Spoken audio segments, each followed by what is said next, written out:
As media observers dissect the departures of high-profile figures like Stephen Colbert and Howard Stern, it's easy to attribute the shakeups to a cultural shift that began months ago.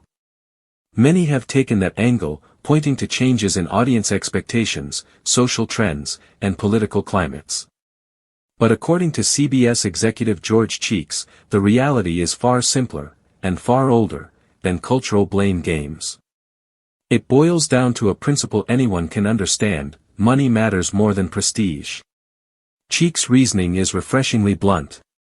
Television is an expensive business, and a $100 million budget is unsustainable when relatively few people are tuning in.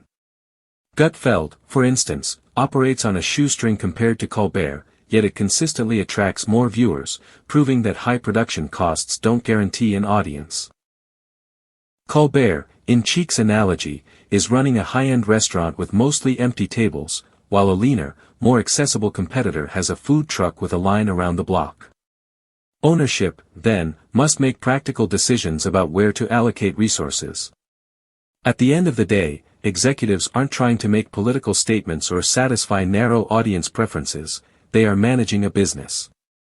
If a program delivers millions of viewers at a fraction of the cost, it naturally becomes more valuable. If Colbert were pulling in massive ratings, Cheeks and other decision-makers would likely be extending his contract and greenlighting additional content designed to capitalize on his brand, no matter the political leanings or commentary involved.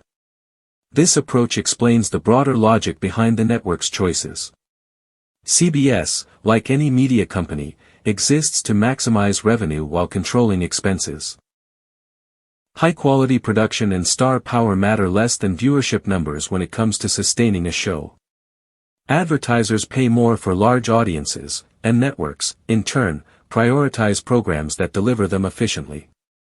The lesson is simple, though often lost in the noise of cultural commentary and social media speculation: television is a business first and foremost. Trends, politics, and prestige are secondary to the numbers.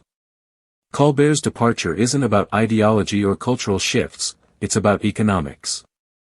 Gutfeld's success proves that smart, cost-effective programming aimed at audiences who actually watch is what keeps networks thriving.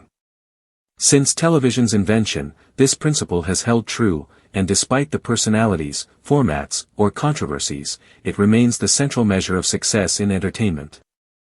CBS is following the logic of viewership and expense, not cultural approval. At the end of the day, that's the rule that has always governed television.